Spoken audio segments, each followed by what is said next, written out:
അങ്ങനെ ജാക്ക് രാക്ഷസനെ പിന്തുടരുകയാണ്. ഇനി കാണിക്കുന്നത് റോഡ്രിക്കിനെയാണ്. റോഡ്രിക്ക് ആണെങ്കിൽ തന്റെ വിശ്വസ്തരിൽ ഒരുവനെ ചതിയിൽ തള്ളി താഴെയിടുകയാണ്.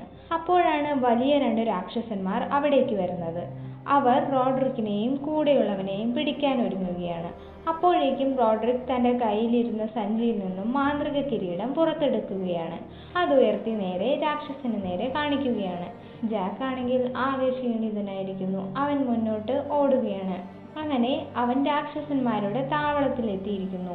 ചുറ്റും വെള്ളക്കെട്ടും കൂറ്റൻ പാറകളും. രാക്ഷസന്മാർ ഇസബെല്ലയെ തടവിലാക്കിയിരിക്കുകയാണ്. പ്രതികാരം ചെയ്യാനാണ് അവരുടെ ഉദ്ദേശം. അപ്പോഴാണ് രാക്ഷസൻ അവിടേക്ക് എൽമോണ്ടിനെയും അവന്റെ കൂട്ടുകാരനെയുമായി വന്നത്. ജാക്ക് രാക്ഷസന്മാരുടെ താവളത്തിനുള്ളിലേക്ക് കയറിയിരിക്കുന്നു.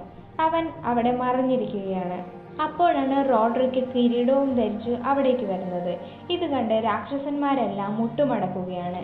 പിന്നീട് റോഡ്രിക്ക് തന്റെ തനി സ്വരൂപം പുറത്തെടുക്കുകയാണ്. അയാൾ അധികാരത്തിനു വേണ്ടി രാക്ഷസന്മാരുടെ രാജാവാകാൻ പോവുകയാണെന്ന് സ്വയം പ്രഖ്യാപിക്കുകയാണ്.